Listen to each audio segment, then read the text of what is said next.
ਵਾਹਿਗੁਰੂ ਜੀ ਕਾ ਖਾਲਸਾ ਵਾਹਿਗੁਰੂ ਜੀ ਕੀ ਫਤਿਹ। ਗੁਰੂ ਪਿਆਰੀ ਗੁਰੂ ਸਵਾਰੀ ਸਨਮਾਨਯੋਗ ਸਾਧ ਸੰਗਤ ਜੀਓ, ਅੱਜ ਦਾ ਆਸ ਸੰਤ ਉੱਤਰਦੇਵ ਮਹਾਂਪੁਰਖਾਂ ਦੇ ਜੀਵਨ ਦੀ ਜੋ ਅਗਲੀ ਪ੍ਰਸੰਗ ਕਥਾ ਹੈ ਉਹ ਆਪ ਸਾਰੀਆਂ ਸੰਗਤਾਂ ਨਾਲ ਸਾਂਝਾ ਕਰਦਾ ਹੈ। ਇੱਕ ਵਾਰ ਕੀ ਹੋਇਆ ਕਿ ਇੱਕ ਮਹੇਰਨਾ ਖੁਰਦ ਦੇ ਜਿਹੜਾ ਇਲਾਕਾ ਸੀਗਾ ਨਾ, ਉਹਦੇ ਵਿੱਚ ਇੱਕ ਸੜਕ ਦਾ ਰੌਲਾ ਪਿਆ ਸੀਗਾ ਬਣਾਉਣ ਦੇ ਵਿੱਚ।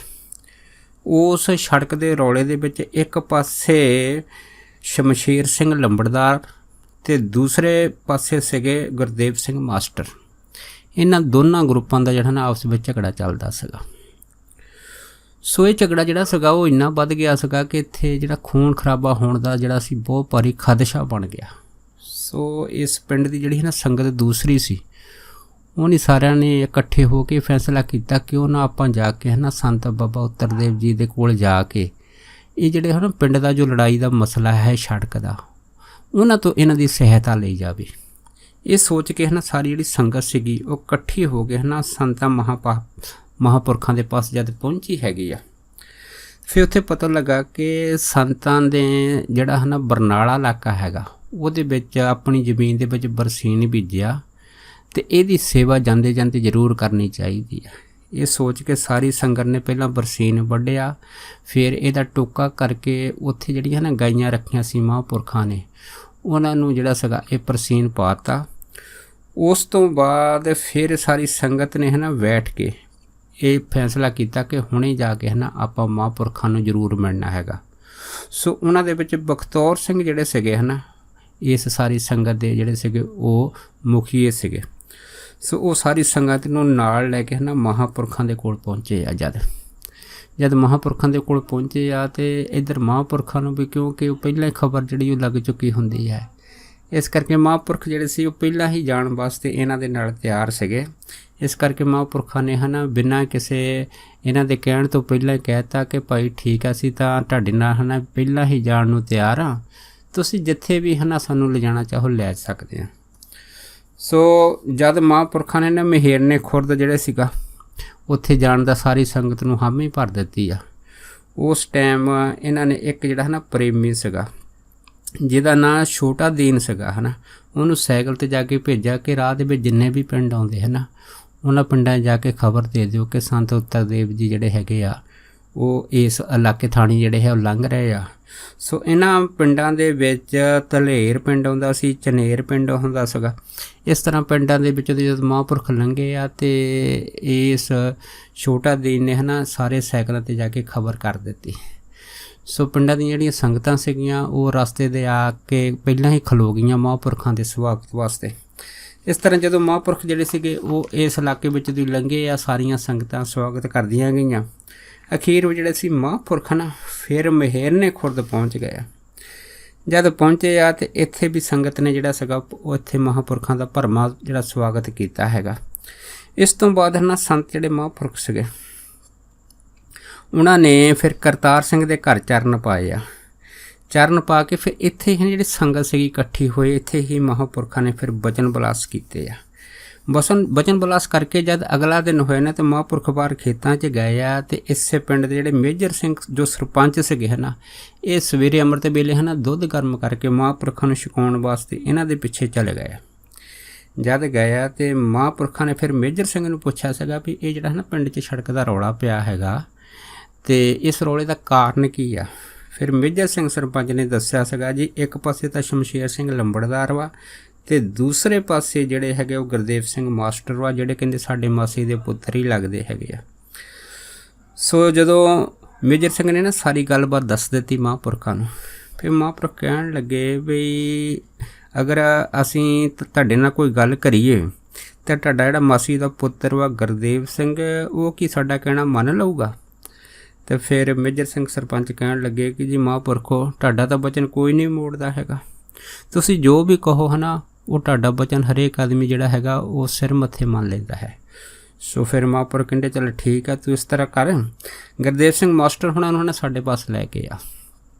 ਫਿਰ ਇੱਧਰ ਮੇਜਰ ਸਿੰਘ ਜਿਹੜੇ ਸੀ ਗੁਰਦੇਵ ਸਿੰਘ ਮਾਸਟਰ ਨੂੰ ਲੈਣ ਚੱਲ ਗਏ ਅਤੇ ਉੱਧਰ ਹੋਰ ਜਿੰਨੀ ਸੰਗਤ ਸੀਗੀ ਉਹ ਵੀ ਮਹਾਂਪੁਰਖਾਂ ਦਾ ਆਉਣਾ ਸੁਣ ਕੇ ਸੰਤਾਂ ਦੇ ਪਾਸ ਪਹੁੰਚ ਗਈ ਹੈ।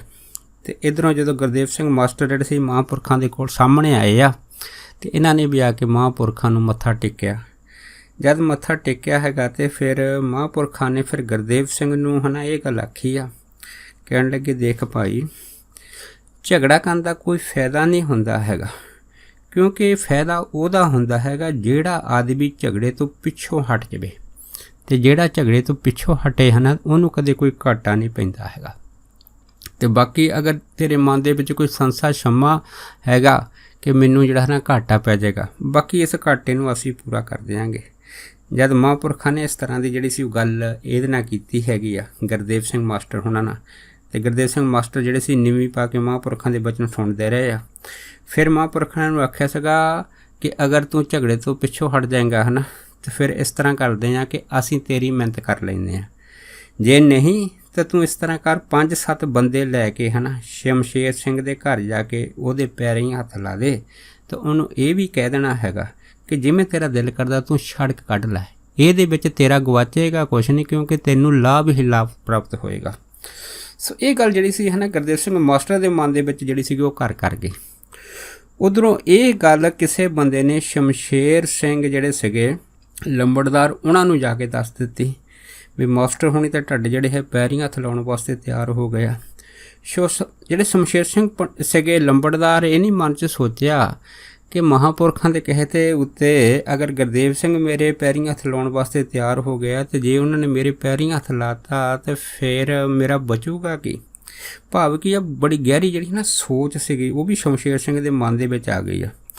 ਉਹਨੇ ਉਸੇ ਟਾਈਮ ਕਿਹਾ ਵੀ ਹੋਵੇ ਕਿਉਂ ਨਾ, ਤੇ ਕਿਉਂਕਿ ਮੇਰੇ ਕੋਲ ਗੁਰਦੇਵ ਸਿੰਘ ਪੈਰੀਂ ਹੱਥ ਲਾਵੇ ਉਹ ਤੋਂ ਪਹਿਲਾਂ ਮੈਂ ਕਿਉਂ ਨਾ ਗੁਰਦੇਵ ਸਿੰਘ ਮਾਸਟਰ ਦੇ ਪੈਰੀਂ ਹੱਥ ਲਾਵਾਂ। ਇਹ ਸੋਚ ਕੇ ਹੈ ਨਾ ਸ਼ਮਸ਼ੇਰ ਸਿੰਘ ਲੰਬੜਦਾਰ ਜਿਹੜੇ ਸੀਗੇ ਇਹ 5-7 ਆਦਮੀ ਲੈ ਕੇ ਹੈ ਨਾ ਇਹ ਮਾਸਟਰ ਸਾਹਿਬ ਦੇ ਪਾਸ ਪਹੁੰਚੇ। ਜਦ ਪਹੁੰਚੇ ਆ ਤੇ ਮਹਾਂਪੁਰਖਾਂ ਨੂੰ ਉੱਥੇ ਮੱਥਾ ਦੇਖ ਕੇ ਇਹਨਾਂ ਨੇ ਫਿਰ ਗੱਲ ਮਹਾਂਪੁਰਖਾਂ ਨੂੰ ਕਹਿ ਦਿੱਤੀ ਹੈ ਕਿ ਮੈਂ ਆਪ ਖੁਦ ਹੈ ਨਾ ਗੁਰਦੇਵ ਸਿੰਘ ਮਾਸਟਰ ਦੇ ਪੈਰੀਂ ਹੱਥ ਲਾ ਦਿੰਦਾ। ਜਦ ਇੰਨੀ ਗੱਲ ਹੋਈ ਤਾਂ ਮਹਾਂਪੁਰਖ ਕਹਿਣ ਲੱਗੇ ਅਗਰ ਤੁਸੀਂ ਦੋਨੇ ਇੱਕ ਦੂਸਰੇ ਦੇ ਪੈਰੀਂ ਹੱਥ ਲਾਉਣ ਲਈ ਤਿਆਰ ਆ ਫਿਰ ਤਾਂ ਝਗੜਾ ਹੀ ਖਤਮ ਹੋ ਗਿਆ। ਤਾਂ ਫਿਰ ਦੋਨੇ ਤੇਰਾ ਕਹਿਣ ਲੱਗੇ ਮਹਾਂਪੁਰਖੋ ਜਿਵੇਂ ਤੁਸੀਂ ਕਹੋ ਉਸੇ ਤਰ੍ਹਾਂ ਅਸੀਂ ਵਿੱਚ ਦੀ ਛੜ ਕੱਢ ਲੈਂਦੇ ਆ। ਸੋ ਮਹਾਂਪੁਰਖਾਂ ਨੇ ਵਿੱਚ ਵਿਚੋਲਗੀ ਦਾ ਜਿਹੜਾ ਸੀਗਾ ਉਹ ਸੇਵਾ ਕਰਕੇ ਤੇ ਦੋਨਾਂ ਧਿਰਾਂ ਦੀ ਸਹਿਮਤੀ ਦੇ ਨਾਲ ਬੜੀ ਖੁਸ਼ੀ ਦੇ ਵਿੱਚ ਇਹ ਜਿਹੜਾ ਨਾ ਸੜਕ ਦਾ ਰੌਲਾ ਸੀਗਾ ਇਹ ਖਤਮ ਕਰਾਤਾ ਸੀਗਾ ਉਹਨਾਂ ਟਾਈਮਾਂ ਦੇ ਵਿੱਚ, ਤੇ ਫਿਰ ਉੱਥੋਂ ਦੀ ਸੜਕ ਕੱਢੀ ਸੀ। ਸੋ ਪਿੰਡ ਨੇ ਫਿਰ ਖੁਸ਼ੀ ਦੇ ਵਿੱਚ ਆ ਗਏ ਹਨ ਤੇ ਮਹਾਂਪੁਰਖਾਂ ਨੂੰ ਇੱਕ ਖੂਹ ਦੇ ਜਿਹੜੀ ਤੋੜ ਸੀਗੀ ਉਹਦੇ ਕੰਢੇ ਇੱਕ ਬਹੁਤ ਭਾਰੀ ਟਾਹਲੀ ਸੀਗੀ, ਉਹ ਮਹਾਂਪੁਰਖਾਂ ਨੂੰ ਹੁਣ ਦੇਣ ਦਾ ਫਿਰ ਸਾਰੀ ਸੰਗਤ ਨੇ ਫੈਸਲਾ ਕਰ ਲਿਆ ਸੀਗਾ। ਜਦ ਫੈਸਲਾ ਕੀਤਾ ਤੇ ਇੱਥੇ ਹੀ ਪਿੰਡ ਦੇ ਇੱਕ ਸ਼ਾਮ ਸਿੰਘ ਸੀਗੇ, ਉਹਨਾਂ ਨੇ ਇਹ ਡਿੱਕਾ ਡਾਹਤਾ ਵੀ ਇਹ ਜਿਹੜੀ ਟਾਹਲੀ ਹੈ ਨਾ ਇਹ ਸੰਤ ਉੱਤਰਦੇਵ ਜੀ ਨੂੰ ਅਸੀਂ ਨਹੀਂ ਦੇਣੀ।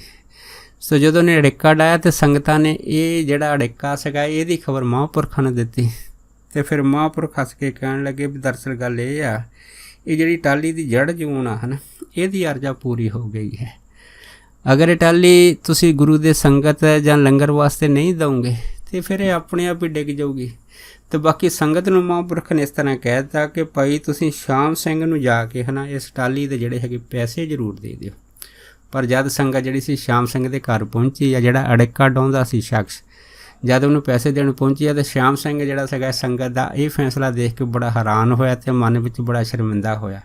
ਫਿਰ ਉਹਨੇ ਸਾਰੀ ਸੰਗਤ ਨੂੰ ਕਹਿ ਦਿੱਤਾ ਹੈਗਾ ਕਿ ਮੈਨੂੰ ਹੁਣ ਸਮਝ ਲੱਗ ਗਈ ਆ ਜਿਵੇਂ ਸਾਰੀ ਸੰਗਤ ਦਾ ਹੈ ਨਾ ਦਿਲ ਕਰਦਾ ਹੈਗਾ ਉਸੇ ਤਰ੍ਹਾਂ ਤੁਸੀਂ ਇਹ ਟਾਹਲੀ ਜਿਹੜੀ ਹੈ ਨਾ ਤੁਸੀਂ ਮਹਾਂਪੁਰਖਾਂ ਦੇ ਲੰਗਰ ਦੇ ਬਾਲਣ ਵਾਸਤੇ ਦੇ ਦਿਓ। ਸੋ ਫਿਰ ਸੰਗਤ ਨੇ ਹੈ ਨਾ ਇਸ ਤਰ੍ਹਾਂ ਹੀ ਕੀਤੀ ਸੀ। ਇੱਕ ਵਾਰ ਹੈ ਨਾ ਮਹੇਰਨੇ ਕਲਾਂ ਦੇ ਵਿੱਚ ਮਹਾਂਪੁਰਖਾਂ ਦੇ ਜਿਹੜੇ ਹੈ ਨਾ ਸੰਗਤ ਨੇ ਚਰਨ ਪਾਉਣੇ ਸੀਗੇ, ਤੇ ਜਦੋਂ ਮਹਾਂਪੁਰਖ ਉੱਥੇ ਪਹੁੰਚੇ ਆ ਤੇ ਸੰਗਤ ਜਿਹੜੀ ਸੀ ਨਾ ਦਰਸ਼ਨਾਂ ਨੂੰ ਬਹੁਤ ਆਈ ਆ ਇੱਥੇ ਮਹੇਰਨੇ ਕਲਾਂ, ਤੇ ਮਹਾਂਪੁਰਖਾਂ ਦਾ ਉਪਦੇਸ਼ ਸੁਣ ਕੇ ਹੈ ਨਾ ਬੜੀ ਨਿਹਾਲ ਹੋਈ ਆ। ਜਦ ਨਿਹਾਲ ਹੋਈ ਆ ਤੇ ਸੰਗਤ ਦੇ ਬਹੁਤ ਸਾਰੇ ਪ੍ਰੇਮੀਆਂ ਨੇ ਜਿਹੜਾ ਸੀਗਾ ਮਨ ਦੇ ਵਿੱਚ ਫੈਸਲਾ ਕੀਤਾ ਕਿ ਮਹਾਂਪੁਰਖਾਂ ਨੂੰ ਆਪਣੇ ਜਾਣੀ ਘਰਾਂ ਦੇ ਵਿੱਚ ਲਿਜਾ ਕੇ ਹੈ ਨਾ ਅਸੀਂ ਚਰਨ ਪਵਾਈਏ ਤੇ ਸੇਵਾ ਕਰੀਏ। ਜਦ ਸਾਰਿਆਂ ਦੇ ਮਨ ਦੀ ਇਹ ਇੱਛਾ ਹੋਈ ਤੇ ਫਿਰ ਮਹਾਂਪੁਰਖਾਂ ਨੇ ਕਹਿਤਾ ਕਿ ਭਾਈ ਅਸੀਂ ਕਿਸੇ ਦੇ ਘਰ ਦੇ ਵਿੱਚ ਨਹੀਂ ਠਹਿਰਨਾ। ਹਾਂ, ਅਗਰ ਤੁਹਾਡੀ ਖੁਸ਼ੀ ਹੈ ਤਾਂ ਤੁਸੀਂ ਇਸ ਤਰ੍ਹਾਂ ਕਰੋ ਕਿ ਸਾਨੂੰ ਹੈ ਨਾ 3 ਕੁ ਖਾਨੇ ਦਾ ਇੱਕ ਕੱਚਾ ਛਪਰਾ ਜਿਹਾ ਬਣਾ ਦਿਓ। ਸੋ ਜਿੰਨਾ ਚਿਰ ਸਾਡਾ ਜਿਹੜਾ ਦਿਲ ਕਰੇਗਾ ਅਸੀਂ ਉਹ ਛਪੜੇ 'ਚ ਰਹਾਂਗੇ, ਪਰ ਜਿੱਦਣ ਵਾਹਿਗੁਰੂ ਦਾ ਹੁਕਮ ਹੋਇਆ ਤੇ ਅਸੀਂ ਆਪਣਾ ਜਿਹੜਾ ਪਰਨਾ ਜਿਹੜਾ ਸੀ ਇੱਥੋਂ ਚੱਕ ਕੇ ਤੇ ਦੂਸਰੀ ਜਗ੍ਹਾ ਚਲਾ ਜਾਵਾਂਗੇ। ਸੋ ਇਹ ਜਿਹੜੀ ਗੱਲ ਸੀਗੀ ਸਾਰੀ ਸੰਗਤ ਨੇ ਬੜੀ ਸਹਿਮਤੀ ਤੇ ਬੜੀ ਖੁਸ਼ੀ ਨਾਲ ਮੰਨੀ ਆ ਤੇ ਉਹਨਾਂ ਨੇ ਕਹਿਤਾ ਕਿ ਠੀਕ ਹੈ ਜੀ, ਅਸੀਂ ਕੱਲ੍ਹ ਤੋਂ ਇਹ ਜਿਹੜਾ ਛਪਰਾ ਬਣਾਉਣਾ ਸ਼ੁਰੂ ਕਰ ਦਿਆਂਗੇ।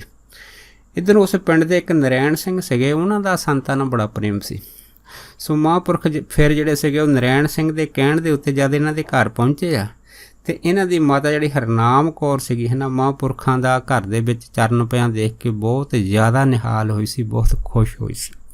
ਉਹਨੇ ਫਿਰ ਮਹਾਂਪੁਰਖਾਂ ਨੂੰ ਕਹਿਤਾ ਸੀਗਾ ਕਿ ਤੁਸੀਂ ਮੇਰੇ 'ਤੇ ਕਿਰਪਾ ਕਰੋ ਕਿ ਤੁਸੀਂ ਹੈ ਨਾ ਚਾਹੇ ਛੱਪੜੀ ਦੇ ਵਿੱਚ ਰਹੋ, ਉਸ ਦੇ ਵਿੱਚ ਜਿਹੜੀ ਪਿੰਡ ਦੀ ਸਾਰੀ ਸਾਂਝੀ ਸੰਗਤ ਨੇ ਬਣਾ ਕੇ ਦੇਣੀ ਆ, ਪਰ ਪ੍ਰਸ਼ਾਦਾ ਜਿਹੜਾ ਹੈਗਾ ਤੁਸੀਂ ਸਾਡੇ ਘਰ ਦਾ ਛਕਿਓ। ਜਦ ਇਹ ਗੱਲ ਜਿਹੜੀ ਸੀ ਉਹ ਮਾਤਾ ਹਰਨਾਮ ਕੌਰ ਜੀ ਨੇ ਬਾਬਾ ਉਤਰਦੇਵ ਜੀ ਨੂੰ ਕਹੀ ਸੀ ਤੇ ਫਿਰ ਬਾਬਾ ਜੀ ਨੇ ਕਿਹਾ ਸੀਗਾ ਕਿ ਠੀਕ ਹੈ, ਅਸੀਂ ਤੁਹਾਡੇ ਘਰ ਦਾ ਪ੍ਰਸ਼ਾਦਾ ਤਾਂ ਜ਼ਰੂਰ ਛਕਾਂਗੇ, ਪਰ ਸਾਡੀ ਇੱਕ ਸ਼ਰਤ ਹੈਗੀ ਆ। ਸੋ ਬੀਬੀ ਹਰਨਾਮ ਕੌਰ ਨੇ ਕਿਹਾ, ਦੱਸੋ ਹੁਕਮ ਕਰੋ, ਕੀ ਸ਼ਰਤ ਆ? ਤੇ ਮਹਾਂਪੁਰਖਾਂ ਨੇ ਕਿਹਾ ਹੈ ਕਿ ਤੁਹਾਡੇ ਪ੍ਰਸ਼ਾਦੇ ਦੇ ਬਦਲੇ ਹੈ ਨਾ ਅਸੀਂ ਤੁਹਾਨੂੰ ਰੋਜ਼ ਦਾ 1 ਰੁਪਈਆ ਦੇਵਾਂਗੇ। ਜੇ ਤੁਸੀਂ ਰੁਪਈਆ ਲੈਣਾ ਸਵੀਕਾਰ ਕਰੋਗੇ ਤਾਂ ਅਸੀਂ ਤੁਹਾਡੇ ਘਰ ਦਾ ਪ੍ਰਸ਼ਾਦਾ ਛਕਣਾ ਜਿਹੜਾ ਸਵੀਕਾਰ ਕਰ ਲਵਾਂਗੇ। ਸੋ ਇਹਨਾਂ ਦੀ ਮਾਤਾ ਹਰਨਾਮ ਕੌਰ ਜੀ ਨੇ ਹੈ ਨਾ ਇਹ ਜਿਹੜੀ ਗੱਲ ਸੀ ਖੁਸ਼ੀ ਨਾਲ ਪ੍ਰਵਾਨ ਕਰ ਲਈ ਕਿ ਜਿਵੇਂ ਤੁਹਾਡਾ ਹੁਕਮ ਹੈ, ਪਰ ਸਾਡੇ ਘਰ ਦਾ ਨਾ ਤੁਸੀਂ ਪ੍ਰਸ਼ਾਦਾ ਜ਼ਰੂਰ ਛਕੋ। ਪਰ ਇਸ ਤਰ੍ਹਾਂ ਨਾਲ ਫਿਰ ਮਹਾਂਪੁਰਖਾਂ ਨੇ ਇਸ ਘਰ ਦਾ ਜਿਹੜਾ ਸੀ ਪ੍ਰਸ਼ਾਦਾ ਛਕਣਾ ਜਿਹੜਾ ਸੀਗਾ ਉਹ ਸ਼ੁਰੂ ਕਰ ਦਿੱਤਾ ਸੀਗਾ। ਸੋ ਇੱਕ ਵਾਰ ਹੈ ਨਾ ਮਹਾਂਪੁਰਖ ਇਸ ਤਰ੍ਹਾਂ ਜਦ ਇਸ ਨਗਰ ਦੇ ਵਿੱਚ ਰਹਿੰਦੇ ਸੀ ਤਾਂ ਸਵੇਰੇ ਅੰਮ੍ਰਿਤ ਵੇਲੇ ਜਿਹੜੇ ਸੀਗੇ ਉਹ ਖੇਤਾਂ 'ਚ ਚਲੇ ਜਾਂਦੇ ਸੀ, ਕਿਉਂਕਿ ਬਾਹਰੋਂ ਸੰਗਤ ਦਰਸ਼ਨਾਂ ਵਾਸਤੇ ਜ਼ਿਆਦਾ ਆਉਂਦੀ ਸੀ। ਪਰ ਜਦ ਰਾਤ ਹੁੰਦੀ ਸੀ ਤਾਂ ਰਾਤ ਜਿਹੜੀ ਸੀਗੇ ਇਸੇ ਹੀ ਜਿਹੜੀ ਕੱਚੀ ਕੁਟੀਆ ਸੰਗਤ ਨੇ ਬਣਾ ਕੇ ਦਿੱਤੀ ਸੀਗੀ, ਇਹਦੇ ਵਿੱਚ ਰਾਤ ਗੁਜ਼ਾਰਦੇ ਸੀ। ਇੱਥੇ ਭਜਨ ਸਿਮਰਨ ਰਾਤ ਨੂੰ ਕਰਦੇ ਹੁੰਦੇ ਸੀ। ਇੱਕ ਵਾਰ ਕੀ ਹੋਇਆ, ਇੱਕ ਕੋਈ ਜਾਣੀ ਇਸਤਰੀ ਜਿਹੜੀ ਸੀ ਨਾ ਮਹਾਂਪੁਰਖਾਂ ਦੇ ਦਰਸ਼ਨ ਕਰਨ ਵਾਸਤੇ ਆਈ, ਜਦ ਕਿ ਕੁਛ ਪ੍ਰੇਮੀ ਜਿਹੜੇ ਸੀਗੇ ਉਹ ਬਾਬਾ ਉਤਰਦੇਵ ਜੀ ਦੇ ਪਾਸ ਬੈਠੇ ਸੀਗੇ। ਜਦ ਦਰਸ਼ਨ ਕਰਨ ਆਈ ਤਾਂ ਮਹਾਂਪੁਰਖਾਂ ਨੇ ਉਸ ਇਸਤਰੀ ਨੂੰ ਆਉਂਦਿਆਂ ਦੇਖ ਕੇ ਸੰਗਤ ਨੂੰ ਕਹਿ ਦਿੱਤਾ ਵੀ ਭਾਈ ਉਹ ਜਿਹੜੀ ਦੇਵੀ ਆ ਨਾ, ਇਹ ਜਿਹੜੀ ਦੇਵੀ ਹੈ ਇਹ ਮਾਨ ਸਿੰਘ ਦੀ ਪਤਨੀ ਹੈਗੀ ਆ। ਪਰ ਗੱਲ ਇੱਕ ਹੈਗੀ ਆ ਕਿ ਇਹ ਗਈ ਤਾਂ ਕਿਸੇ ਮਕਾਣੇ ਸੀਗੀ, ਪਰ ਜਾਂਦੀ ਜਾਂਦੀ ਜਦੋਂ ਇੱਥੇ ਲੰਘਣ ਲੱਗੀ ਇਹਦੇ ਮਨ ਦੇ ਵਿੱਚ ਫੁਰਨਾ ਆ ਗਿਆ ਕਿ ਕਿਉਂ ਨਾ ਹੋਵਾਂ ਤੇ ਮੈਂ ਹੈ ਨਾ ਸੰਤਾਂ ਦੇ ਜਾਂਦੀ ਜਾਂਦੀ ਦਰਸ਼ਨ ਕਰ ਚੱਲਦੀ ਹਾਂ। ਪਰ ਮਹਾਂਪੁਰਖਾਂ ਦਾ ਜਿਹੜਾ ਸੀਗਾ ਉਹ ਦਰਸ਼ਨ ਦੇਣ ਦਾ ਇੱਕ ਅਸੂਲ ਸੀ, ਇੱਕ ਨਿਯਮ ਸੀਗਾ। ਉਹ ਇਹ ਸੀ ਕਿ ਮਹਾਂਪੁਰਖ ਕਹਿੰਦੇ ਹੁੰਦੇ ਸੀਗੇ ਕਿ ਅਗਰ ਕਿਸੇ ਨੇ ਕਿਸੇ ਮਹਾਤਮਾ ਦੇ ਦਰਸ਼ਨ ਕਰਨੇ ਹਾਂ ਤਾਂ ਫਿਰ ਉਹ ਘਰੋਂ ਕੇਵਲ ਤੇ ਕੇਵਲ ਦਰਸ਼ਨ ਦੀ ਅਭਿਲਾਸ਼ਾ ਹੀ ਲੈ ਕੇ ਹੈ ਨਾ ਮਹਾਂਪੁਰਖਾਂ ਦੇ ਦਰਸ਼ਨ ਕਰਨ ਜਾਵੇ। ਅਗਰ ਉਹ ਕਿਸੇ ਆਪਣੇ ਦੂਸਰੇ ਕੰਮ ਵਾਸਤੇ ਗਿਆ ਹੈ ਤੇ ਰਸਤੇ ਦੇ ਵਿੱਚ ਮਨ 'ਚ ਵਿਚਾਰ ਆਏ ਕਿ ਚਲੋ ਇਸ ਦੇ ਵਿੱਚੋਂ ਨਿਕਲ ਚੱਲਦੇ ਹਾਂ, ਜਾਂਦੇ ਜਾਂਦੇ ਦਰਸ਼ਨ ਕਰ ਚੱਲਦੇ ਹਾਂ, ਫਿਰ ਕਹਿੰਦੇ ਭਾਈ ਫਿਰ ਉਹਨਾਂ ਦਰਸ਼ਨਾਂ ਦਾ ਨਾ ਕੋਈ ਬਹੁਤਾ ਲਾਭ ਨਹੀਂ ਹੁੰਦਾ। ਇਸੇ ਕਰਕੇ ਜਿਹੜੇ ਸੀ ਉਹ ਮਹਾਂਪੁਰਖ ਕਹਿੰਦੇ ਸੀ ਜਦੋਂ ਵੀ ਕਿਸੇ ਦੇ ਪਾਸ ਜਾਓ ਹੈ ਨਾ, ਜਿਵੇਂ ਗੁਰਬਾਣੀ ਦਾ ਫਰਮਾਨ ਹੈ ਕਿ ਕਿਸੇ ਸੰਤ ਦੇ ਪਾਸ ਚਲੇ ਜਾਓ ਤੇ ਕੋਈ ਜਿਹੜਾ ਦੂਸਰਾ ਬੰਦਾ ਹੈ ਨਾ ਉਹ ਨਾਲ ਨਾ ਲੱਭੋ। ਕਿਉਂਕਿ ਦੂਸਰਾ ਬੰਦਾ ਜਾਂ ਦੂਸਰਾ ਜੋ ਫੁਰਨਾ ਹੁੰਦਾ ਹੈ ਨਾ ਉਹ ਰੁਕਾਵਟ ਹੀ ਹੁੰਦੀ ਹੈ, ਔਰ ਜਿਹੜਾ ਫੁਰਨਾ ਘਰੋਂ ਲੈ ਕੇ ਤੁਰਦੇ ਉਸੇ ਨੂੰ ਹੀ ਪੂਰਾ ਕਰਨਾ ਚਾਹੀਦਾ ਹੈਗਾ। ਇਹ ਮਹਾਂਪੁਰਖਾਂ ਦੇ ਬਚਨ ਸੀਗੇ। ਸੋ ਬੀਬੀ ਜਿਹੜੀ ਸੀਗੀ ਜੋ ਮਕਾਣੇ ਗਈ ਸੀ, ਉਹ ਜਦੋਂ ਬਾਬਾ ਉਤਰਦੇਵ ਦੇ ਦਰਸ਼ਨ ਕਰਨ ਪਾਸ ਕੋਲ ਪਹੁੰਚੀ ਤੇ ਕੋਲ ਆ ਕੇ ਜਿੱਥੇ ਬਾਬਾ ਉਤਰਦੇਵ ਜੀ ਬੈਠੇ ਸੀ ਉਹਨਾਂ ਨੂੰ ਪੁੱਛਣ ਲੱਗ ਪਏ ਕਿ ਮੈਂ ਸੰਤ ਉਤਰਦੇਵ ਜੀ ਦੇ ਦਰਸ਼ਨ ਕਰਨੇ ਆ। ਸੋ ਮਹਾਂਪੁਰਖ ਜਿਹੜੇ ਸੀਗੇ ਉਸ ਬੀਬੀ ਨੂੰ ਕਹਿਣ ਲੱਗੇ, ਕਹਿੰਦੇ ਭਾਈ ਸੰਤਾਂ ਨੂੰ ਤਾਂ ਅਸੀਂ ਵੀ ਲੱਭਦੇ ਫਿਰਦੇ ਹਾਂ, ਸਾਨੂੰ ਤਾਂ ਅਜੇ ਤੱਕ ਕੋਈ ਸੰਤ ਨਹੀਂ ਮਿਲੇ। ਠੀਕ ਹੈ, ਬਾਕੀ ਜਿਵੇਂ ਤੇਰੀ ਇੱਛਾ ਹੈਗੀ ਆ ਤੂੰ ਦੇਖ ਲਾ। ਉਹ ਬੀਬੀ ਨੇ ਆਲੇ ਦੁਆਲੇ ਦੇਖਿਆ ਤੇ ਉਹਨੇ ਸਮਝਿਆ ਕਿ ਸ਼ਾਇਦ ਕੋਈ ਇਹ ਹੋਰ ਇਨਸਾਨ ਵਾ। ਇਹ ਸੋਚ ਕੇ ਉਹ ਜਿਹੜੀ ਬੀਬੀ ਸੀ ਵਾਪਸ ਮੁੜ ਗਈ। ਪਰ ਜਦ ਵਾਪਸ ਮੁੜ ਗਈ ਤੇ ਉੱਧਰੋਂ ਹੈ ਨਾ ਮਾਤਾ ਹਰਨਾਮ ਕੌਰ ਜਿਹੜੇ ਸੀ ਉਹਨਾਂ ਰਸਤੇ 'ਚ ਮਿਲ ਗਈ। ਉਹ ਬੀਬੀ ਨੇ ਜਦੋਂ ਮਾਤਾ ਹਰਨਾਮ ਕੌਰ ਜੀ ਨਾਲ ਗੱਲ ਕੀਤੀ ਕਿ ਮੈਂ ਸੰਤ ਉਤਰਦੇਵ ਜੀ ਦੇ ਦਰਸ਼ਨ ਕਰਨ ਜਾਣੇ, ਪਰ ਮਹਾਂਪੁਰਖ ਤਾਂ ਹੈ ਨਾ ਉਸ ਜਗ੍ਹਾ 'ਤੇ ਹੈ ਹੀ ਨਹੀਂ। ਤਾਂ ਪਰ ਮਾਤਾ ਹਰਨਾਮ ਕੌਰ ਜੀ ਨੇ ਕਿਹਾ ਸੀਗਾ ਕਿ ਮੈਂ ਤਾਂ ਆਪ ਮਹਾਂਪੁਰਖਾਂ ਨੂੰ ਥੋੜ੍ਹਾ ਚਿਰ ਪਹਿਲਾਂ ਪ੍ਰਸ਼ਾਦਾ ਛਕਾ ਕੇ ਆਈ ਹਾਂ, ਕਿ ਮਹਾਂਪੁਰਖ ਤਾਂ ਉੱਥੇ ਹੀ ਹੈਗੇ ਆ, ਕਿਤੇ ਗਏ ਤਾਂ ਨਹੀਂ ਹੈ। ਪਰ ਫਿਰ ਜਿਹੜੀ ਸੀ ਬੀਬੀ ਹਰਨਾਮ ਕੌਰ, ਕਿਉਂਕਿ ਮਹਾਂਪੁਰਖਾਂ ਦੀ ਸੰਗਤ ਕਰਦੀ ਸੀ, ਉਹ ਸਮਝ ਗਈ। ਉਹ ਕਹਿਣ ਲੱਗੀ, ਕਹਿੰਦੀ ਭਾਈ ਵੀ ਤੂੰ ਇਹ ਦੱਸ, ਤੂੰ ਘਰੋਂ ਜਿਹੜੀ ਸੀ ਦਰਸ਼ਨ ਕਰਨ ਆਈ ਸੀ ਜਾਂ ਕਿਸੇ ਹੋਰ ਕੰਮ ਆਈ ਸੀ? ਸੋ ਫਿਰ ਬੀਬੀ ਨੇ ਕਿਹਾ ਸੀ ਕਿ ਮੈਂ ਗਈ ਤਾਂ ਮਕਾਣੇ ਸੀ, ਪਰ ਮੈਂ ਜਾਂਦੀ ਜਾਂਦੀ ਜਦੋਂ ਇੱਥੇ ਲੰਘਣ ਲੱਗੀ ਤਾਂ ਮੇਰੇ ਜਿਹੜਾ ਮਨ ਦਾ ਫੁਰਨਾ ਬਣਿਆ ਕਿ ਚਲੋ ਲਾਗੇ ਤਾਂ ਆਏ ਹਾਂ, ਹੁਣ ਮਹਾਂਪੁਰਖਾਂ ਦੇ ਦਰਸ਼ਨ ਕਰ ਚੱਲਦੇ ਹਾਂ। ਅਤੇ ਫਿਰ ਮਾਤਾ ਹਰਨਾਮ ਕੌਰ ਜੀ ਨੇ ਸਮਝਾਇਆ ਸੀਗਾ, ਕਹਿੰਦੇ ਦੇਖ ਭਾਈ, ਅਗਰ ਤੀਰਥਾਂ 'ਤੇ ਜਾਈਏ ਹੈ ਨਾ ਤਾਂ ਫਿਰ ਉੱਥੇ ਜਾ ਕੇ ਵਪਾਰ ਨਹੀਂ ਕਰੀਦਾ। ਅਗਰ ਵਪਾਰ ਕਰੀਏ ਨਾ ਤਾਂ ਵਪਾਰ ਦੇ ਵਿੱਚ ਜਿਹੜਾ ਹੈਗਾ ਉਹ ਲਾਭ ਹੁੰਦਾ ਹੈਗਾ, ਤੇ ਨਾ ਤੀਰਥਾਂ ਦੇ ਜਿਹੜਾ ਆਪਾਂ ਇਸ਼ਨਾਨ ਕਰਦੇ ਹਾਂ ਉਹਦਾ ਹੀ ਕੋਈ ਫਾਇਦਾ ਹੁੰਦਾ ਹੈਗਾ। ਭਾਵ ਕੀ ਆ, ਦੋ ਬੇੜੀਆਂ ਦੇ ਉੱਤੇ ਜਦੋਂ ਆਦਮੀ ਜਾਂ ਮਨ ਦਾ ਫੁਰਨਾ ਜਿਹੜਾ ਸਵਾਰ ਹੋ ਜਾਂਦਾ ਹੈ ਨਾ, ਫਿਰ ਉਹਦਾ ਕੋਈ ਫਾਇਦਾ ਨਹੀਂ ਹੁੰਦਾ। ਸੋ ਇਹ ਜਿਹੜੇ ਸੀ ਬਚਨ ਸੀਗੇ ਉਹ ਉਸ ਇਸਤਰੀ ਨੂੰ ਫਿਰ ਮਨ ਦੇ ਵਿੱਚ ਲੱਗੇ। ਫਿਰ ਉਹਨੇ ਕਿਹਾ ਕਿ ਮੈਂ ਸਵੇਰੇ ਆਊਂਗੀ ਅਤੇ ਦਰਸ਼ਨ ਬਲਾਸ਼ਾ ਕਰਕੇ ਆਊਂਗੀ। ਫਿਰ ਜਦੋਂ ਬੀਬੀ ਸਵੇਰੇ ਫਿਰ ਦੁਬਾਰਾ ਘਰੋਂ ਕੇਵਲ ਅਤੇ ਕੇਵਲ ਸੰਤ ਉੱਤਰਦੇਵ ਜੀ ਦੇ ਦਰਸ਼ਨ ਬਲਾਸ਼ਾ ਵਾਸਤੇ ਆਈ ਸੀ। ਫਿਰ ਮਹਾਂਪੁਰਖਾਂ ਨੇ ਜਿਹੜੀ ਸੀ ਉਹਦੇ ਨਾਲ ਫਿਰ ਬਚਨ ਵੀ ਕੀਤੇ ਹੈਗੇ ਆ, ਅਤੇ ਉਹ ਬਚਨ ਸੁਣ ਕੇ ਬੜੇ ਨਿਹਾਲ ਹੋਈ ਆ। ਸੋ ਕਹਿਣ ਤੋਂ ਭਾਵ ਇਹ ਹੈ ਕਿ ਜਿਸ ਕਾਰਜ ਵਾਸਤੇ ਵੀ ਜਾਓ ਹੈ ਨਾ, ਕੇਵਲ ਉਹੀ ਕਾਰਜ ਕਰੋ ਤਾਂ ਜੋ ਕਾਰਜ ਦੇ ਵਿੱਚ ਜਿਹੜੀ ਹੈ ਨਾ ਪੂਰਨ ਤਸੱਲੀ ਜਿਹੜੀ ਹੋ ਸਕੇ। ਇਸ ਤਰ੍ਹਾਂ ਇੱਕ ਵਾਰੀ ਹੈ ਨਾ ਮਹਾਂਪੁਰਖਾਂ ਨੇ ਭੰਡਾਰਾ ਕਰਨਾ ਸੀਗਾ, ਅਤੇ ਬਾਕੀ ਉਸ ਭੰਡਾਰੇ ਦੇ ਵਿੱਚ ਸਾਰੀ ਜਿਹੜੀ ਵਸਤੂ ਸੀ, ਭੋਜਨ ਸੀਗਾ ਜਾਂ ਹੋਰ ਸਬਜ਼ੀਆਂ ਦਾਲਾਂ ਸਭ ਇਕੱਠੀਆਂ ਹੋ ਗਈਆਂ, ਪਰ ਉਹਦੇ ਵਿੱਚ ਚੀਨੀ ਘਟ ਗਈ ਸੀ।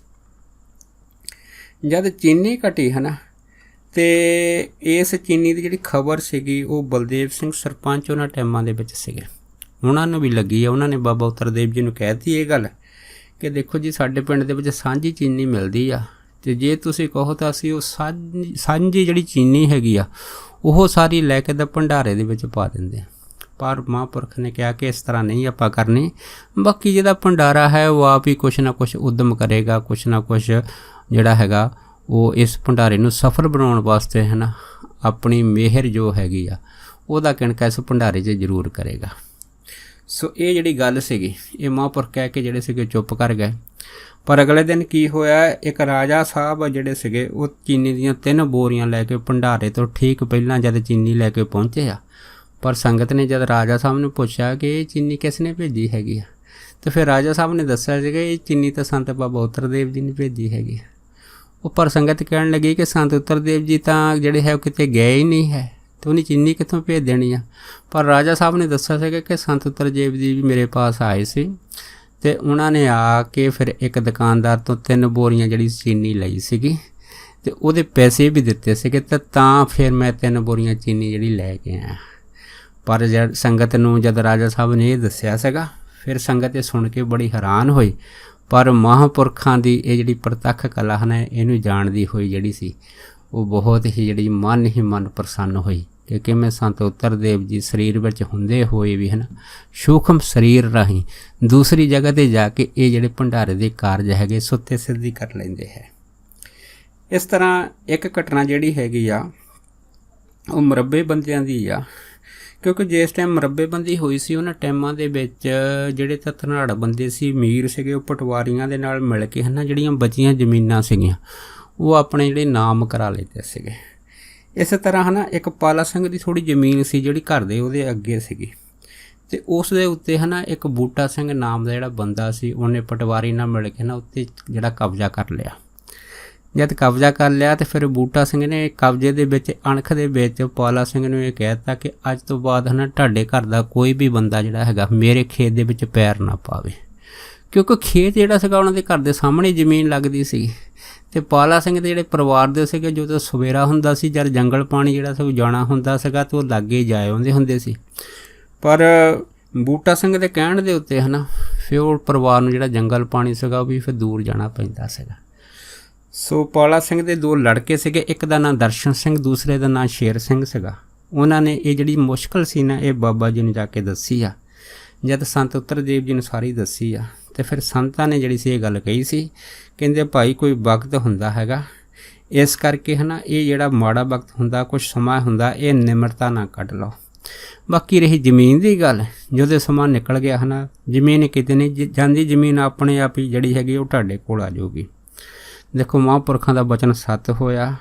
ਉਸ ਤੋਂ ਬਾਅਦ ਕਾਰਨ ਐਸਾ ਬਣਿਆ ਕਿ ਜਿਹੜੇ ਤਹਿਸੀਲਦਾਰ ਸੀ ਹੈ ਨਾ ਉਹਨਾਂ ਨੇ ਜਿੰਨੇ ਪਟਵਾਰੀ ਸੀ ਉਹਨਾਂ ਨੂੰ ਇਹ ਹੁਕਮ ਜਿਹੜੇ ਸੀਗੇ ਉਹ ਜਿਹੜੇ ਭੇਜ ਦਿੱਤੇ ਕਿ ਇਹ ਜਿਹੜੀਆਂ ਜ਼ਮੀਨਾਂ ਜਿਹੜੀਆਂ ਹੈਗੀਆਂ ਇਹ ਦੂਸਰੇ ਬੰਦੇ ਨੂੰ ਗਈਆਂ, ਇਹਨਾਂ ਜ਼ਮੀਨਾਂ ਦੀ ਜਿਹੜੀ ਨਾ ਰਦੋ ਬਦਲੀ ਕਰਕੇ ਜਿਹੜੇ ਪਹਿਲਾ ਮਾਲਕ ਹਨ ਉਹਨਾਂ ਨੂੰ ਜ਼ਮੀਨਾਂ ਅਲਾਟ ਕਰ ਦਿੱਤੀਆਂ ਜਾਣ। ਸੋ ਇਹ ਜਿਹੜੀ ਸਾਹਮਣੀ ਜ਼ਮੀਨ ਸੀ ਹੈ ਨਾ ਫਿਰ ਇਹ ਜ਼ਮੀਨ ਜਿਹੜੀ ਸੀ ਇਹ ਪਾਲਾ ਸਿੰਘ ਨੂੰ ਮਿਲ ਗਈ ਸੀ। ਸੋ ਜਦ ਪਾਲਾ ਸਿੰਘ ਨੂੰ ਮਿਲ ਗਈ ਤਾਂ ਫਿਰ ਪਾਲਾ ਸਿੰਘ ਦਾ ਪਰਿਵਾਰ ਬੜਾ ਖੁਸ਼ ਹੋਇਆ। ਫਿਰ ਇਹਨਾਂ ਦੇ ਲੜਕੇ ਦਰਸ਼ਨ ਸਿੰਘ ਅਤੇ ਸ਼ੇਰ ਸਿੰਘ ਨੇ ਦੁਬਾਰਾ ਫਿਰ ਮਹਾਂਪੁਰਖਾਂ ਨੂੰ ਜਾ ਕੇ ਦੱਸਿਆ ਕਿ ਇਹ ਜ਼ਮੀਨ ਸਾਨੂੰ ਹੁਣ ਮਿਲ ਗਈ ਆ। ਜਦ ਮਿਲੀ ਆ ਅਤੇ ਫਿਰ ਮਹਾਂਪੁਰਖਾਂ ਨੇ ਦਰਸ਼ਨ ਸਿੰਘ ਅਤੇ ਸ਼ੇਰ ਸਿੰਘ ਇਹਨਾਂ ਨੂੰ ਇਹ ਗੱਲ ਕਹੀ ਸੀ ਕਿ ਤੁਸੀਂ ਹੁਣ ਜਾ ਕੇ ਹੈ ਨਾ ਬੂਟਾ ਸਿੰਘ ਦੇ ਘਰ ਜਾ ਕੇ ਇੱਕ ਵਾਰ ਬੂਟਾ ਸਿੰਘ ਦੇ ਜਿਹੜੇ ਸੀਗਾ ਉਹਨਾਂ ਨੂੰ ਜਾ ਕੇ ਨਾ ਪੈਰੀਂ ਹੱਥ ਲਾ ਦਿਓ। ਪੈਰੀਂ ਹੱਥ ਲਾ ਕੇ ਇਹ ਤੁਸੀਂ ਕਹਿ ਦਿਓ ਕਿ ਅਗਰ ਸਾਡੇ ਕੋਲ ਕੋਈ ਭੁੱਲ ਚੁੱਕ ਹੋ ਗਈ ਤਾਂ ਸਾਨੂੰ ਮਾफ़ ਕਰ ਦਿਓ। ਬਸ ਇਹਦੇ ਕਹਿਣ ਦੇ ਨਾਲ ਹੈ ਨਾ ਤੁਹਾਡਾ ਜਿਹੜਾ ਹੈਗਾ ਕੋਈ ਵਿਗੜਨਾ ਨਹੀਂ ਹੈ, ਤੁਹਾਨੂੰ ਲਾਭ ਹੀ ਲਾਭ ਹੈ। ਜਦ ਇਹ ਗੱਲ ਮਹਾਂਪੁਰਖਾਂ ਨੇ ਜਿਹੜੀ ਸੀ ਉਹ ਨਿਮਰਤਾ ਦੀ ਜਿਹੜੀ ਸੀ ਉਹ ਗਹਿਣੀ ਦੀ ਕੁੰਜੀ ਸਮਝਾਈ ਆ। ਸੋ ਦਰਸ਼ਨ ਸਿੰਘ ਤੇ ਸ਼ੇਰ ਸਿੰਘ ਜਦ ਸਵੇਰੇ ਹੈ ਨਾ ਮਹਾਂਪੁਰਖ ਦਾ ਬਚਨ ਮੰਨ ਕੇ ਬੂਟਾ ਸਿੰਘ ਦੇ ਉਹ ਘਰ ਪਹੁੰਚੇ ਆ। ਬੂਟਾ ਸਿੰਘ ਦੋਨਾਂ ਨੂੰ ਘਰ ਦੇਖ ਕੇ ਬੜਾ ਹੈਰਾਨ ਹੋਇਆ, ਪਰ ਦੋਨਾਂ ਨੇ ਜਾ ਕੇ ਜਦ ਪੈਰੀਂ ਹੱਥ ਲਾ ਕੇ ਇਹ ਗੱਲ ਕਹੀ ਆ ਤਾਂ ਫਿਰ ਬੂਟਾ ਸਿੰਘ ਨੇ ਕਿਹਾ ਸੀਗਾ ਕਿ ਤੁਸੀਂ ਮੇਰੇ ਪੈਰੀਂ ਹੱਥ ਨਹੀਂ ਲਾਉਣਾ ਹੈਗਾ, ਕਿਉਂਕਿ ਅਗਰ ਤੁਸੀਂ ਮੇਰੇ ਪੈਰੀਂ ਹੱਥ ਲਾਓਗੇ ਤਾਂ ਮੈਂ ਤੁਹਾਡਾ ਫਿਰ ਇਹ ਜਿਹੜਾ ਸਾਰਾ ਭਾਰ ਹੈ ਕਿਵੇਂ ਚੱਕ ਸਕਦਾ ਹੈਗਾ। ਇਸ ਕਰਕੇ ਜਿਹੜੀ ਇਹ ਮਾफ़ੀ ਦੀ ਗੱਲ ਹੈ ਨਾ ਮੇਰੇ ਦਿਲ ਦੇ ਵਿੱਚ ਕੋਈ ਖਦਸ਼ਾ ਨਹੀਂ ਹੈਗਾ। ਸੋ ਉਹਨਾਂ ਤੋਂ ਬਾਅਦ ਹੈ ਨਾ ਫਿਰ ਇਹਨਾਂ ਦੇ ਚੰਗੇ ਸੰਬੰਧ ਬਣ ਗਏ ਸੀਗੇ। ਇਸ ਤਰ੍ਹਾਂ ਇੱਕ ਬਾਰਾ ਸਿੰਘ ਹੋਏ ਆ। ਬਾਰਾ ਸਿੰਘ ਜਿਹੜੇ ਸੀਗੇ ਇਹਨਾਂ ਦੇ ਵਿਆਹ ਨੂੰ ਕਾਫੀ ਸਮਾਂ ਹੋ ਗਿਆ ਸੀਗਾ, ਇਹਨਾਂ ਦੀ ਔਲਾਦ ਨਹੀਂ ਸੀ ਹੁੰਦੀ। ਸੋ ਇੱਕ ਵਾਰ ਨਾ ਇਹਨਾਂ ਨੇ ਮਹਾਂਪੁਰਖਾਂ ਦੇ ਕੋਲ ਜਾ ਕੇ ਬੇਨਤੀ ਕੀਤੀ ਕਿ ਵਿਆਹ ਨੂੰ ਕਈ ਸਾਲ ਹੋ ਗਏ ਅਤੇ ਮੇਰੀ ਜਿਹੜੀ ਮਨ ਦੀ ਇੱਛਾ ਸੀ ਵੀ ਗੋਦੀ 'ਚ ਚੱਕ ਕੇ ਆਪਣੇ ਬੱਚੇ ਨੂੰ ਖਿਡਾਈਏ, ਅਤੇ ਕਹਿੰਦੇ ਵੀ ਉਹ ਜਿਹੜੀ ਮੇਰੀ ਇੱਛਾ ਅੱਜ ਤੱਕ ਪੂਰੀ ਨਹੀਂ ਹੋਈ, ਤੁਸੀਂ ਕਿਰਪਾ ਕਰੋ। ਜਦ ਇੰਨੀ ਗੱਲ ਹੋਈ ਤਾਂ ਫਿਰ ਮਹਾਂਪੁਰਖਾਂ ਨੇ ਜਿਹੜੀ ਸੀਗੀ ਉਹ ਬਾਰਾ ਸਿੰਘ ਨੂੰ ਇਹ ਗੱਲ ਕਹੀ ਸੀ ਕਿ ਭਾਈ ਰੱਬ ਦੇ ਬਣ ਕੇ ਚੱਲੋ, ਸਤਨਾਮ ਸ੍ਰੀ ਵਾਹਿਗੁਰੂ ਜੀ ਦਾ ਜਾਪ ਕਰੋ ਅਤੇ ਛੋਟੇ ਬੰਦੇ ਨਾਲ ਜਿਹੜੇ ਬੱਚੇ ਹੈਗੇ ਆ ਉਹਨਾਂ ਨਾਲ ਪਿਆਰ ਕਰੋ ਅਤੇ ਉਹਨਾਂ ਨੂੰ ਜਿਹੜੇ ਸਮੇਂ ਦੇ ਵਿੱਚ ਤੁਸੀਂ ਹੈ ਨਾ ਜੋ ਪਤਾਸਿਆਂ ਦਾ ਪ੍ਰਸ਼ਾਦ ਛਕਾਉਂਦੇ ਰਹੋ। ਬਸ ਇਹ ਜਿਹੜੀ ਖੁਸ਼ੀ ਹੈ ਨਾ ਇੱਕ ਦਿਨ ਤੁਹਾਡੇ ਘਰ ਦੇ ਵਿੱਚ ਦੇ ਦਰਵਾਜ਼ੇ ਤੱਕ ਵੀ ਪਹੁੰਚ ਜਾਊਗੀ। ਸੋ ਬਾਰਾ ਸਿੰਘ ਨੇ ਇਸ ਤਰ੍ਹਾਂ ਕੀਤੀ ਸੀਗੀ। ਦੇਖੋ ਐਸੀ ਕਿਰਪਾ ਮਾਲਕ ਦੀ ਹੋਈ। ਸਮਾਂ ਵਾ ਕੇ ਫਿਰ ਉਹਨਾਂ ਦੇ 2 ਲੜਕੇ ਹੋਏ ਅਤੇ 4 ਲੜਕੀਆਂ ਹੋਈਆਂ। ਐਡਾ ਸੁੰਦਰ ਪਰਿਵਾਰ ਹੋਇਆ ਕਿ ਕਿਸੇ ਟਾਈਮ ਉਹ ਇੱਕ ਬੱਚੇ ਨੂੰ ਤਰਸਦੇ ਹੁੰਦੇ ਸੀਗੇ। ਹੁਣ ਸਾਰਾ ਘਰ ਜਿਹੜਾ ਸੀਗਾ ਨਾ ਖੁਸ਼ੀਆਂ ਨਾਲ ਭਰ ਗਿਆ ਸੀਗਾ। ਸੋ ਇੱਕ ਦਿਨ ਹੈ ਨਾ ਬਾਰਾ ਸਿੰਘ ਮਹਾਂਪੁਰਖਾਂ ਦੇ ਦਰਸ਼ਨ ਕਰਨ ਵਾਸਤੇ ਆਏ ਅਤੇ ਉਹਨਾਂ ਨੇ ਮਹਾਂਪੁਰਖ ਨੂੰ ਕਿਹਾ ਜੀ ਮੇਰੀ ਜ਼ਮੀਨ ਬੜੀ ਥੋੜ੍ਹੀ ਆ ਅਤੇ ਮੇਰਾ ਦਿਲ ਕਰਦਾ ਕਿ ਅਗਰ ਥੋੜ੍ਹੀ ਜਿਹੀ ਜ਼ਮੀਨ ਜ਼ਿਆਦਾ ਹੋਵੇ ਤਾਂ ਘਰ ਦਾ ਗੁਜ਼ਾਰਾ ਸੋਹਣਾ ਹੋ ਸਕਦਾ ਹੈਗਾ। ਫਿਰ ਮਹਾਂਪੁਰਖਾਂ ਨੇ ਜਿਹੜੇ ਸੀਗੇ ਉਹ ਬਾਰਾ ਸਿੰਘ ਨੂੰ ਕਿਹਾ ਸੀਗਾ ਵੀ ਤੁਸੀਂ ਪਤਾ ਕਰੋ ਕਿ ਜ਼ਮੀਨ ਕੌਣ ਵੇਚਦਾ ਹੈਗਾ।